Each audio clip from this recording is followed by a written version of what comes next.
It is day 2 of the PDAC here in Toronto, and Kitco News spoke with the head of the Peruvian delegation about how the country is planning to double its mining budget. We also asked them about the illegal mining problem the country is facing, otherwise known as Wildcat mining, which is destroying parts of the country, including the Amazon. It's also one of the central themes of Peru's upcoming April election. Mr. Cardozo, Peru recently announced that they increased their portfolio of mining from 24 billion to now 42 billion, a substantial increase. How was the capital raised? Well, it has to be understood that Peru is, since 18 years now, trying to develop its mining industry. The whole development started back in 92, 93 when we discovered Yanacocha, and Yanacocha started producing in that year. And we went, in respect to gold, from 500,000 ounces to what we are producing currently, over 6 million ounces. Now it's the turn of copper. Copper has been increasing steadily over the last 10 years, more or less.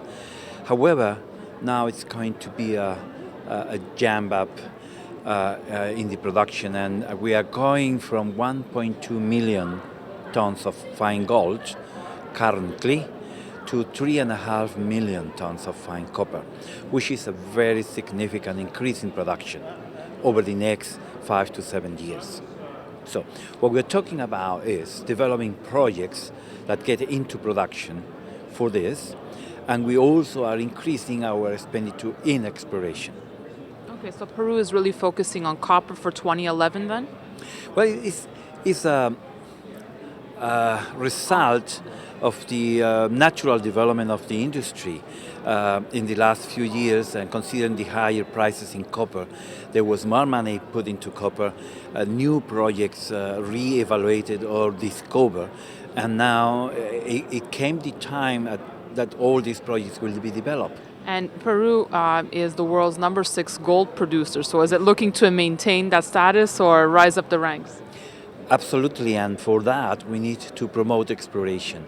So we have 2,000 kilometers of volcanic rocks with potential to host gold mineralization, and only part of that has been explored. So we need to increase exploration in order to expand or maintain at least the current production of more than 6 million ounces of gold. Let's talk about now wildcat mining. From what I understand in the upcoming elections, this is an important topic about how to stop illegal mining in the Amazon. What is the government doing? This is an environmental issue, as we know.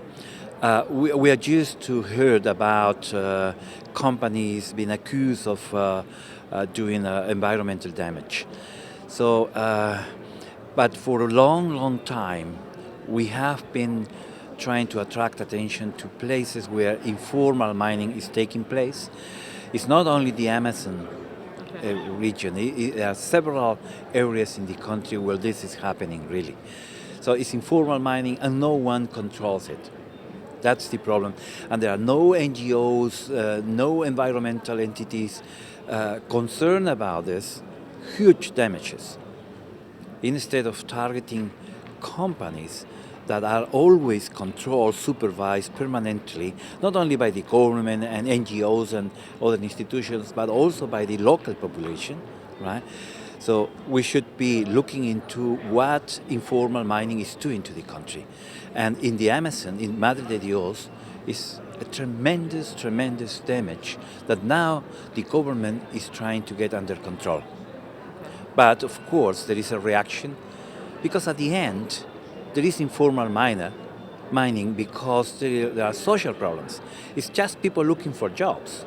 It's just people looking for ways of living, but it's the wrong way, because at the same time we are damaging the environment.